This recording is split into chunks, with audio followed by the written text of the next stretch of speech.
Alors, bonjour tout le monde, bienvenue au dîner conférence Comprendre et explorer l'intelligence artificielle Microsoft Copilot. Donc, merci d'être ici aujourd'hui avec nous et j'espère que vous appréciez votre lunch. Donc, sans plus attendre, mon nom c'est David Fortin, je suis CPA et formateur à la direction de la formation continue et services aux entreprises du Cégep Garneau. Et aujourd'hui, on va parler intelligence artificielle, le mot qui est sur toutes les lèvres de nos jours et qu'on dirait que tout d'un coup, ça nous est arrivé dessus, ça nous est tombé dessus et qu'on n'a pas le choix d'embarquer dans le bateau. Donc, merci d'être là, merci d'être présent et je vais essayer de rendre ça le plus dynamique possible, le plus intéressant possible pendant que vous mangez votre dîner.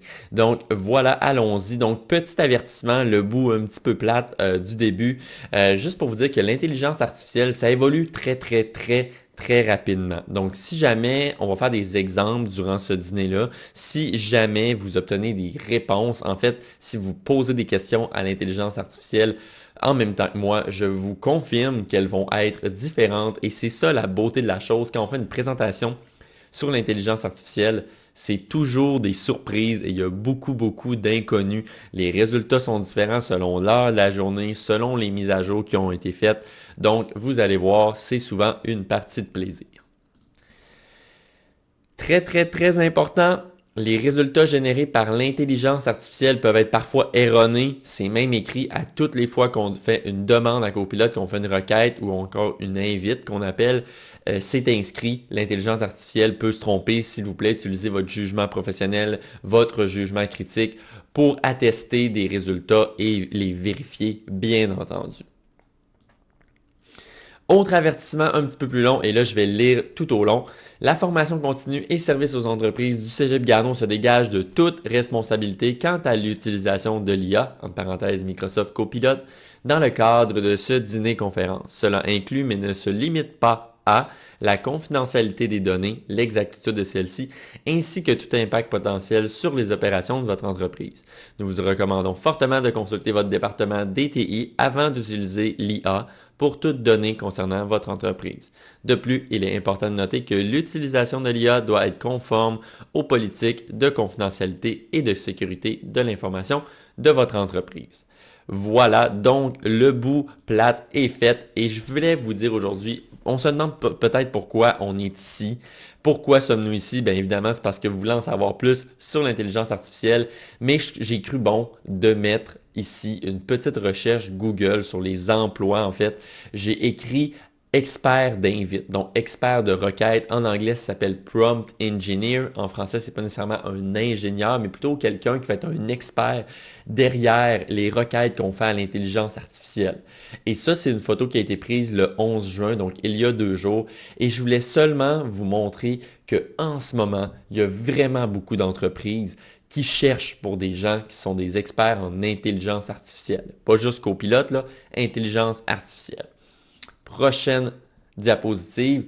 J'ai fait un petit zoom ici sur une compagnie de Toronto qui cherche un expert d'invite, donc un expert de requête, et il offre jusqu'à 150 000 de salaire annuel, un poste temps plein.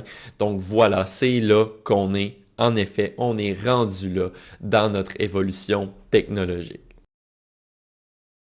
Autre image, donc on voit ici, je suis sur Indeed, un site de recherche d'emploi, pardon. Donc, encore une fois, beaucoup d'emplois dans l'IA et surtout l'IA générative et je viens dans quelques instants.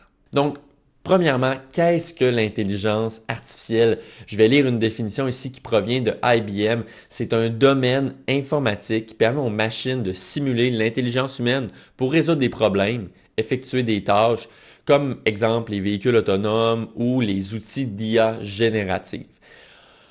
On peut faire un exemple avec ça. C'est quoi l'intelligence artificielle? Exemple très simple que vous comprenez tous. Une approbation d'une transaction de carte de crédit, par exemple, il y a de l'intelligence artificielle derrière ça. Je ne suis pas un expert de ça, évidemment. Ou encore, quand vous ouvrez YouTube et qu'on vous fait des recommandations, ou encore Spotify, tout ce qui est algorithme, c'est une forme d'intelligence artificielle donc qui apprend du comportement humain. Mais ça, c'est quand même des vieilles affaires déjà. Ça évolue très vite, comme j'ai dit d'entrée de jeu. Et qu'est-ce qui est nouveau? C'est l'IA générative. Et ça, c'est quoi l'IA générative? C'est un type de système qui est capable de générer du texte, des images ou autres médias en réponse à des invites. Des invites, on peut traduire ça par des requêtes ou encore en anglais, on appelle ça des prompts. Il y a très peu de documentation francophone sur l'intelligence artificielle générative puisque c'est tellement nouveau, la traduction n'est pas encore tout à fait au point, donc vous m'excuserez s'il y a quelques anglicismes qui se glissent dans cette présentation. Donc l'IA générative, c'est vraiment bien, mais c'est aussi dangereux parce que ça permet à n'importe qui, exemple votre grand-mère qui n'est pas très habile avec la techno, de tout d'un coup avoir accès à un éventail d'informations et si c'est mal utilisé, on peut, autant que ça peut être du positif que du négatif, on peut mal interpréter les résultats de l'IA générative. L'IA générative, comment ça marche? J'essaie de l'expliquer le mieux possible. C'est basé sur un LLM. En anglais, c'est un Large Language Model. En français, encore là, pas très de traduction, mais ça s'appelle un modèle massif de langage ou un langage large. Bref, il y a plusieurs mots en français qui ne sont pas tout à fait établis. Mais en gros, simplement, c'est comme si c'était un gros dictionnaire qui a absorbé beaucoup d'informations qui se trouvent sur l'Internet ou encore une information qui lui ont été entraînées. Et je reviens à ça dans quelques instants. En bref, c'est une machine qui devine le prochain mot. Il a été entraîné à savoir, exemple, si bonjour ça, ben l'IA va se dire, ah, le prochain mot, selon mes recherches, ça devrait être va. Et ensuite, après le mot va, il devrait dire oui et toi. Vous comprenez? Tout le temps, il va en fait deviner le prochain mot selon ce que vous lui dites. Exprimer très, très, très simplement. C'est un peu comme ça que ça fonctionne. Et comment je pourrais mieux l'expliquer un peu, c'est qu'on a Copilot, Microsoft Copilot, qui est comme un petit Albert Einstein que vous avez dans votre sous-sol et que lui, le Albert Einstein, peut se transformer en n'importe quoi. Un expert vidéo, un expert marketing, un scientifique, un médecin. Attention, n'allez pas demander à Albert Einstein pour des conseils sur comment vous guérir. On s'entend, il y a une limite. Mais Albert Einstein, ce qui est le fun, c'est qu'il ne se tanne jamais. Vous pouvez lui poser autant de questions que vous pouvez. Et lui, il se base sur les fameux LLM, les fameux modèles massifs de langage, le fameux dictionnaire que je vous parlais tout à l'heure, que ce dictionnaire-là a absorbé plein d'informations. Il a été entraîné. Et voilà, Albert Einstein ne se fatigue jamais. Et votre limite dans tout ça, c'est vraiment votre imagination. Et la limite technique, je dirais, c'est comment s'assurer que mon imagination, je pose la bonne question à l'intelligence artificielle, donc aux outils d'intelligence artificielle tels que Copilot ou encore ChatGPT, qu'on reviendra un petit peu plus tard. Qu'est-ce que l'IA? On pourrait comparer ça, si je veux faire une autre analogie, à une fameuse boîte magique. Donc, une boîte magique qu'on peut lui poser des questions sur du texte. On peut aussi mettre des images là-dedans et dire analyse-moi cette image-là. Donc, c'est vraiment une boîte à surprise. On peut lui dire, peux-tu nous composer un récit d'horreur? Je veux faire une présentation dans une école. Je suis devant des enfants. On peut vraiment inventer des histoires, des choses comme ça. Mais attention, ce n'est pas si magique que ça. L'intelligence artificielle se trompe et il ne faut pas tout prendre pour acquis. Et vous allez comprendre un petit peu plus loin dans cette présentation. Qui connaît ChatGPT ici, juste pour savoir là, dans l'audience, juste pour savoir un peu d'où que je pars, est-ce qu'il y en a qui ont déjà entendu parler, qui ont déjà utilisé, soyez bien à l'aise d'écrire vos réponses dans le clavardage, je veux savoir, là, je veux comprendre parce que ça fait plus longtemps que ChatGPT est là, d'à peu près depuis 2022, fin 2022 si mes souvenirs sont bons, et son cousin, on va l'appeler comme ça, Microsoft Copilot, lui, est un petit peu plus récent. Il est devenu disponible au public depuis décembre 2023, fin novembre, début décembre 2023. Donc, évidemment, c'est juste deux compagnies différentes, mais vous allez voir, il y a des ressemblances, mais aussi des différences. Donc, je vois dans le clavardage qu'on a quelques personnes qui sont familières avec ChatGPT, des gens qui ont dit oui, j'ai entendu parler, jamais utilisé, excellent, parfait. Alors, allons-y dans ce cas-ci. Donc, je voulais faire une petite comparaison puisque ChatGPT est le grand cousin de Copilot. Je veux quand même vous indiquer un petit peu les différences sans rentrer trop dans le technique. Donc, premièrement, c'est deux compagnies complètement différentes. La première pour Microsoft Copilot, c'est Microsoft, évidemment. Vous êtes probablement tous sur un ordinateur Windows ici ou encore vous connaissez Microsoft Excel, Microsoft Office, Microsoft PowerPoint. C'est tous des outils qu'on utilise au quotidien. Donc, Microsoft se sont dit, pourquoi pas se lancer dans l'intelligence artificielle? On n'a pas le choix en tant que leader en technologie. Et pour ce faire, ils ont fait appel à des amis, leurs grands cousins, ChatGPT, qui est la compagnie qui s'appelle OpenAI. Donc, OpenAI se spécialise vraiment dans l'intelligence artificielle. Et c'est quoi les vraies différences entre les deux? Bien, premièrement, il y a le modèle massif de langage qui est utilisé, donc le fameux dictionnaire. Copilot roule sur GPT-4, j'y reviens un petit peu plus tard, et ChatGPT roule sur GPT 3.5. Ça veut dire quoi? GPT, Generative Pre-trained Transformer. Le dictionnaire qui a été entraîné et qui transforme vos requêtes en langage naturel pour vous donner des réponses en langage naturel. Vous envoyez des mots, ça passe dans une petite moulinette, il y a d'autres mots qui ressortent, et ça, c'est via les fameux dictionnaires GPT-4, GPT 3.5. Et juste une parenthèse, ces modèles-là, c'est qui les a entraînés? Ben, dans ce cas-ci, c'est vraiment la compagnie OpenAI. Donc, il y a eu un partenariat entre Copilot et ChatGPT pour utiliser le dictionnaire de ChatGPT et Microsoft, ensuite de ça, sont venus rajouter ce qu'ils font de mieux, leur fameuse sécurité. Donc, on pourra y revenir un petit peu plus tard ou si vous avez des questions là-dessus. Mais en gros, la différence entre les deux, c'est vraiment la sécurité. Entre autres, Copilot utilise la sécurité de Microsoft. Donc, ils vous garantissent que vos données ne sortiront pas, etc., etc. Encore une fois, à prendre avec un grain de sel. Si vous mettez vos données dans Internet, il y a toujours un risque, d'où mon avertissement au début de cette présentation.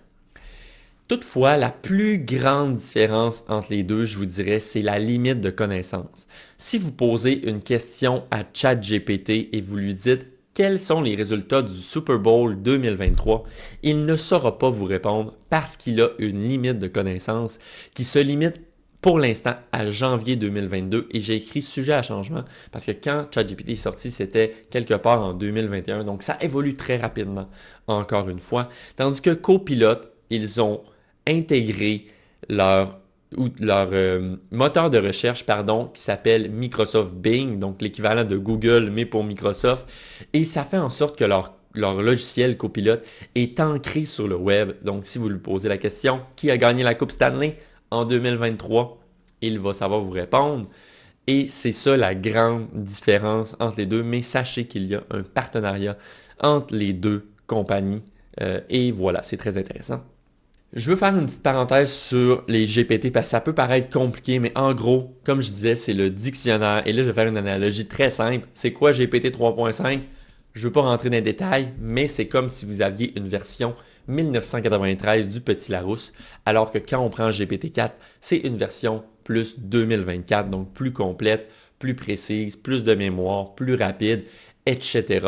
Évidemment, ce sont des analogies. 3.5 est sorti pas en 93, c'est évidemment des blagues, mais j'espère que vous comprenez un petit peu mieux la différence entre les deux. Et je répète, pour l'instant, Copilot roule sur GPT-4, la version gratuite, et la version gratuite de ChatGPT roule sur 3.5.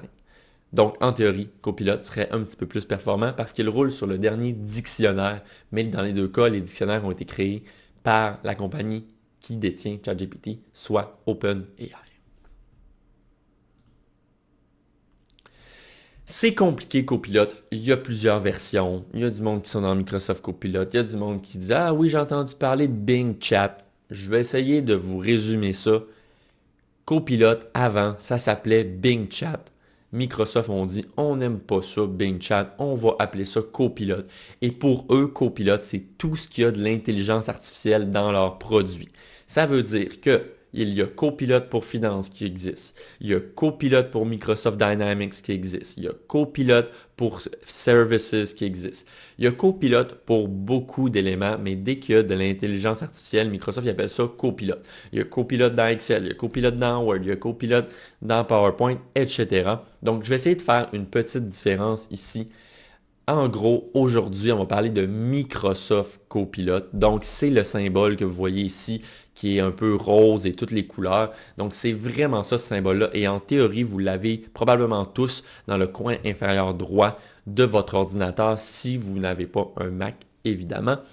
Et voilà, donc Copilot, c'est gratuit pour la plupart des fonctionnalités. Donc, on a la version pour particulier et on a la version pour entreprise.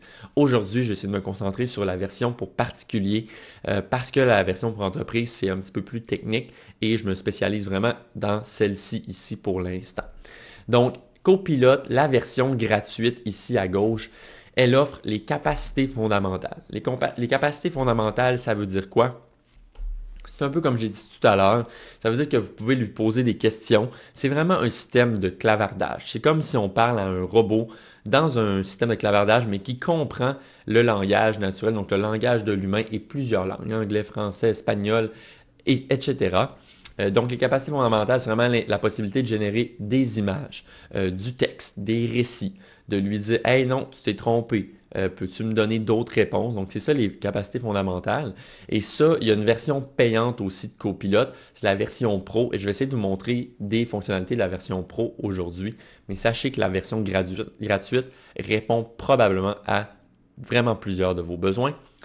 Le deuxième élément, c'est l'ancrage web. Comme je vous ai dit tout à l'heure, il n'y a pas de limite de connaissances. Vous pouvez demander la Coupe Stanley 2023, qui sont les gagnants. Il va vous trouver l'information via le moteur de recherche Bing et la capacité de l'intelligence artificielle à faire des recherches.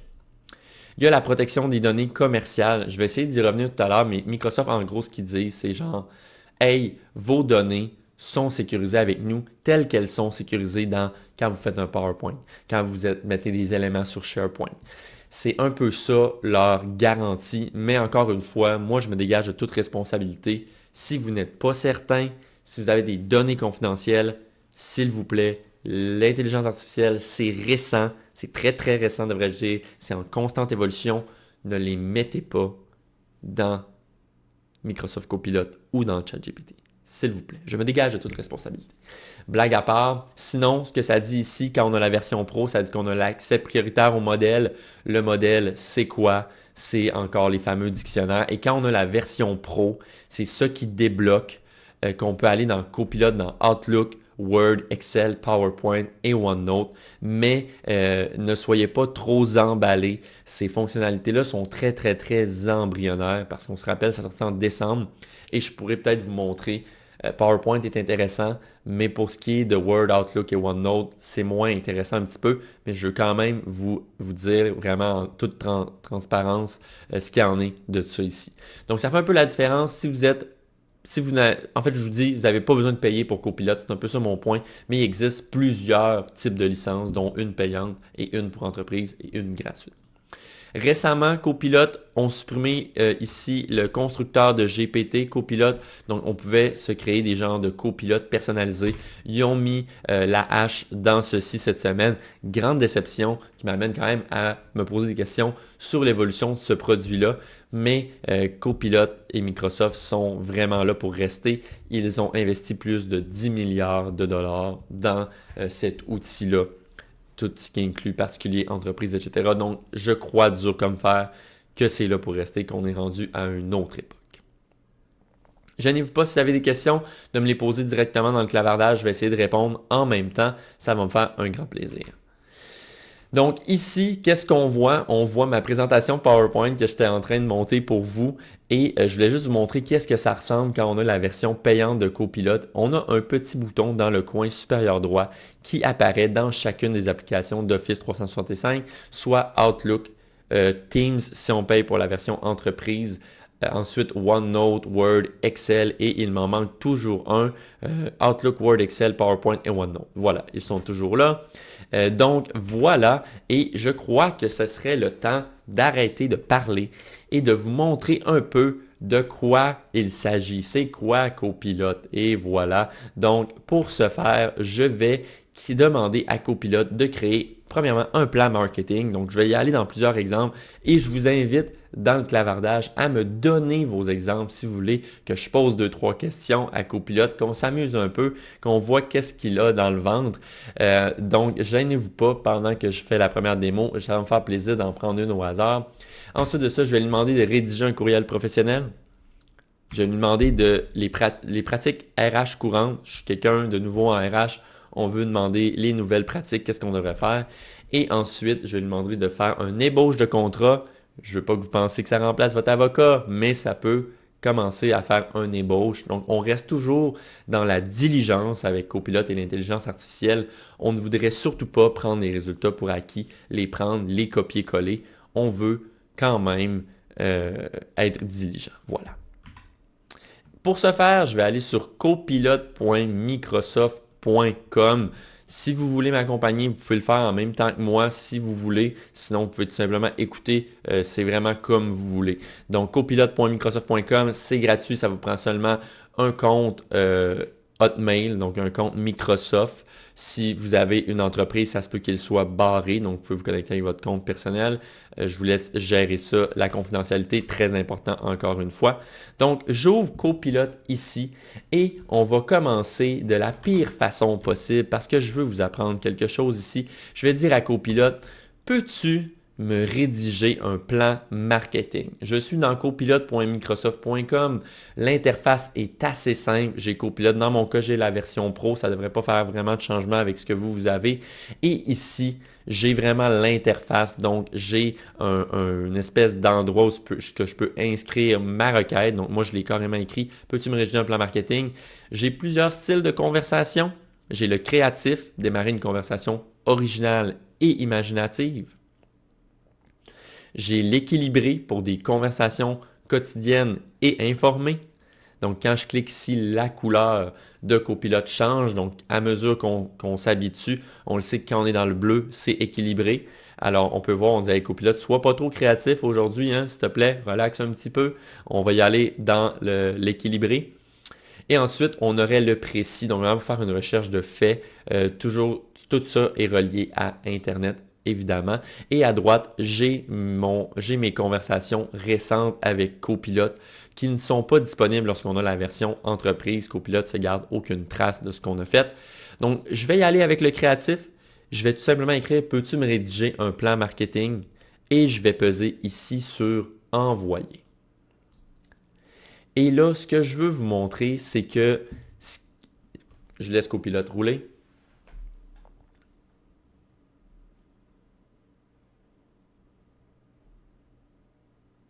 Donc voilà, Copilote, en un instant, m'a vraiment rédigé un plan marketing très, très sommaire. Et pourquoi il est très sommaire? Ben parce que mon invite, ma prompt en anglais, était très sommaire et non précise. Et en fait, ça ici, c'est la pire exemple d'un invite. Ce n'est pas les bonnes pratiques, mais c'est correct. On commence avec Copilote. Si on veut y écrire ça dès le départ, on peut. C'est bien correct. Mais comme vous voyez, Copilote m'a donné un plan très, très sommaire. Il dit, bien sûr, je peux vous aider à élaborer un plan marketing de base. Voici un exemple de structure que vous pourriez utiliser. Il me fait un résumé exécutif, une analyse de la situation, les objectifs marketing, la stratégie marketing, le plan d'action. Et vous voyez, c'est très, très sommaire. Très, très, très, très, très sommaire. Mais il me le dit. Il le sait lui-même. Il dit c'est un modèle très général et il devrait être adapté aux spécificités de votre entreprise et de votre industrie. Donc là, on a vu comment poser une question de base à Microsoft Copilot.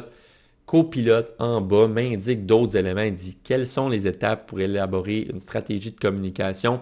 Il me donne des invites préfaites, mais moi, je vais lui ajouter un peu de contexte. Parce que vous allez apprendre dans ce dîner-conférence qu'il y a une façon de parler à Copilote. Et cette façon-là, en fait, elle existe vraiment.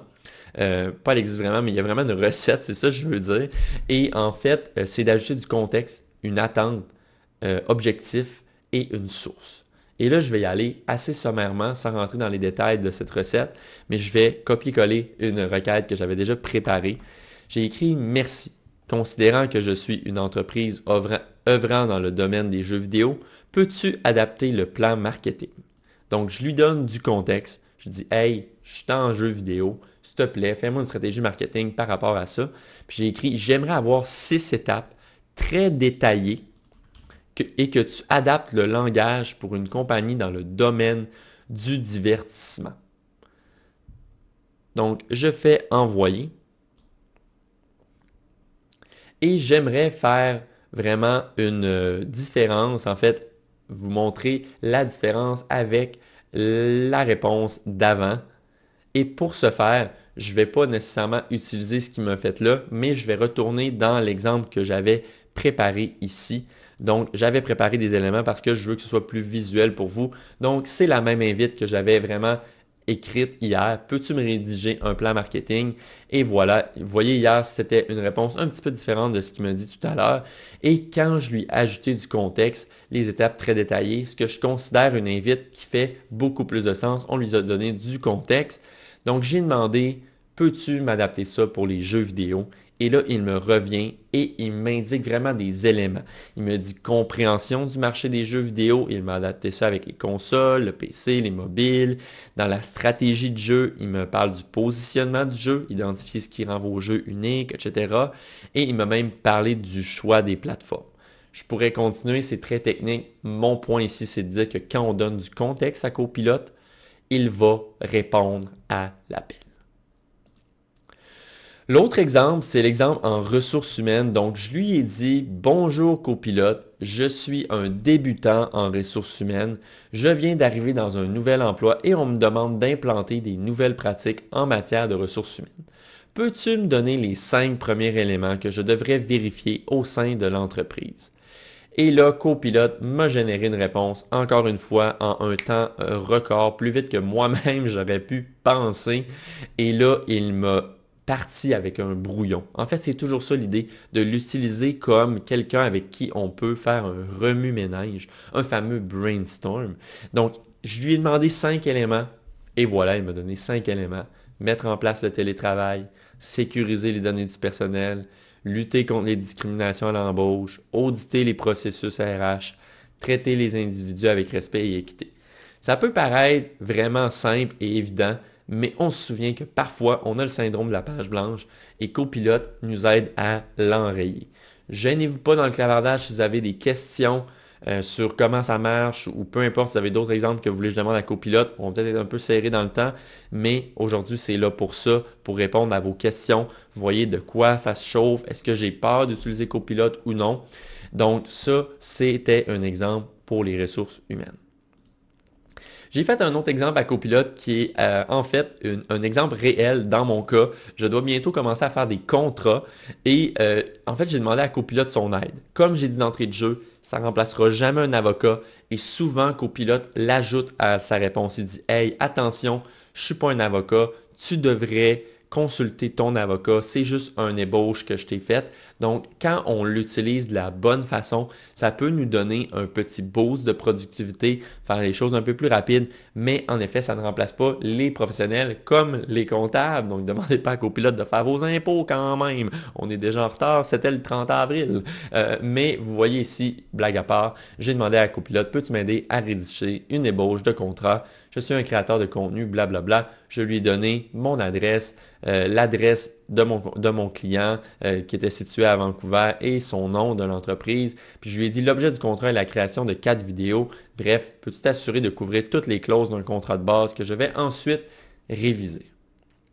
Donc, Copilote m'a dit bien sûr, David Fortin, voici une ébauche pour la création de 4 vidéos sur le thème de la formation Microsoft Excel et Copilote entre votre entreprise. Donc, il a repris mes données et il me fait vraiment un ébauche de contrat et j'aime vraiment ce qu'il a mis ici. Il a déjà pensé au délai de livraison. Si on est un nouvel entrepreneur, ça peut être quelque chose qu'on oublie. On s'entend, on n'a pas l'argent pour payer un avocat puis c'est quelque chose qu'on n'a pas pensé ou du moins on veut y aller un peu plus rapidement, ce que je ne conseille pas, on s'entend. Mais Copilote m'a vraiment mis les éléments qui sont importants.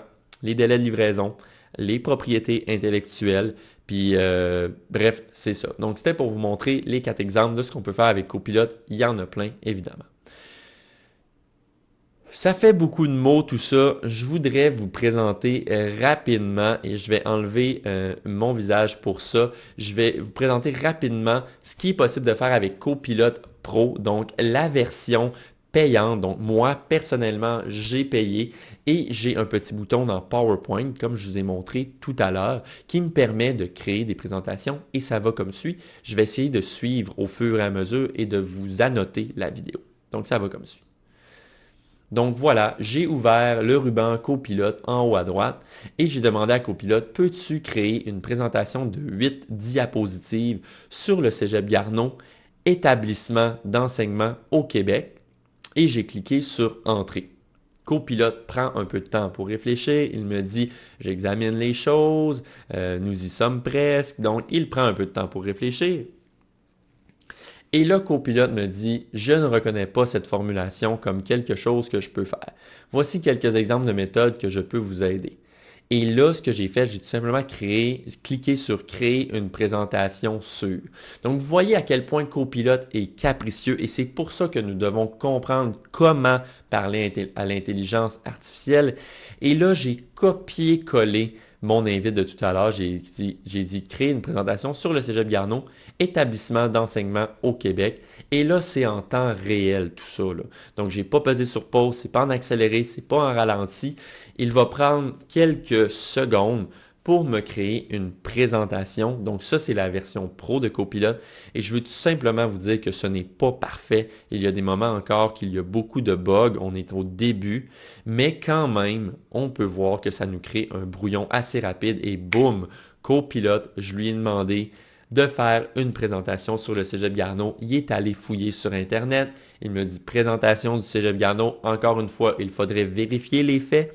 Il me dit, il m'a fait même une image. Je ne sais même pas si c'est une image du Cégep Garneau. J'aurais tendance à dire que oui. Il me parle de l'historique du Cégep Garneau. Je suis certain que si on ouvre le site, on peut trouver cette image-là. Et il m'a carrément préparé une présentation avec plusieurs diapositives en quelques secondes. Donc, si c'était quelque chose que j'avais à créer pour un client ou peu importe, faire une présentation, je pourrais partir de là. Et voilà, il me parle de la vie étudiante au Cégep Garneau. Et voilà, c'est tout ce qu'il y en est pour la présentation de Copilote ici sur PowerPoint. Donc, c'était un exemple pour Copilote PowerPoint. Et il y a aussi évidemment Excel, Word, Outlook, OneNote. Mais je ne veux pas nécessairement rentrer dans les détails. On va manquer de temps. Et le but, ce n'est pas de vous présenter toutes les fonctionnalités de Copilote Pro. Mais je ne vous conseille pas nécessairement de l'acheter tout de suite, Copilote Pro, la version gratuite. Elle répond aux besoins plus qu'amplement en ce moment. Donc, je vais vous montrer un exemple, par contre, comme le fait que là, ça a l'air bien beau, je montre que Copilote, hey, c'est le fun, etc. Mais je veux juste vous dire que c'est pas parfait, c'est pas si magique. J'ai demandé dans ce cas-ci à Copilote, peux-tu me créer une matrice d'évaluation pour une grille de compétences? Nous œuvrons dans le milieu du développement de produits. Le but est de conduire l'évaluation annuelle de notre entreprise. Copilote m'a fait une belle petite matrice que même si je clique sur le petit bouton ici, je peux l'extraire dans Excel. C'est pas magique, c'est la suite Microsoft, tout est dans tout comme on dit. Et là, il m'a mis 3 niveaux, il m'a mis des compétences. Excellent, je trouve ça parfait. Je continue et j'ai demandé à Copilote, à ta peu. Moi, là, il n'y a pas juste 3 niveaux dans mon entreprise, il y en a 5 en tout. Donc, peux-tu m'ajouter 2 autres niveaux en vert? Et également 5 autres compétences. Donc, Copilote m'a en effet ajouté 2 autres niveaux en vert ici, mais côté compétences, il n'a absolument rien fait, ou du moins il en a ajouté, non, il en a ajouté aucune en fait, si je compare à l'invite d'avant. Et là, c'est là qu'il faut commencer à devenir un expert d'invite, un expert de requête.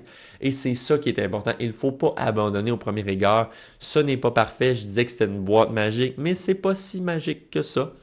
Donc, je continue, puis je lui ai dit, et là, on ne voit pas, mais je dis, hey, Copilote, je t'avais demandé d'ajouter 5 compétences, tu ne l'as pas fait.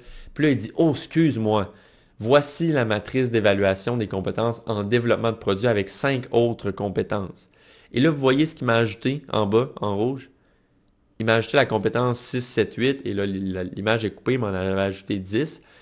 Mais c'est pas vraiment ce qu'on voulait. Il a vraiment pas populé les informations. Donc, il ne faut pas abandonner. Il faut savoir comment lui parler. Si on comprend comment ça fonctionne le derrière de la chose, il faut lui dire, j'aimerais que tu remplaces la compétence 6 par une vraie compétence telle que la gestion du stress. Et là, copilote a compris, il a dit, oui, Monsieur Fortin, je comprends votre requête. Voici la gestion du stress. Donc, le niveau 1 éprouve des difficultés à gérer le stress, etc. Donc, c'était mon exemple pour vous montrer qu'il ne faut pas abandonner et qu'il faut être persévérant avec l'intelligence artificielle. C'était les informations que je voulais vous transmettre aujourd'hui. Maintenant, ce que je veux vous dire, c'est qu'on a sorti une formation Copilote qui s'appelle Découvrez Microsoft Copilote, l'intelligence artificielle pour optimiser votre travail. C'est moi, votre instructeur dans cette formation-là. Qu'est-ce que ça comprend, cette formation-là? Bien, premièrement, il y a les choses à faire, à ne pas faire avec Microsoft Copilote, comme vous avez pu voir dans cette présentation aujourd'hui.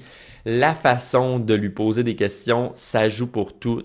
La façon de lui donner un feedback, genre « Hey, copilote, je ne suis pas certain de la réponse que tu m'as donnée, peux-tu faire X, Y, Z? » C'est très important.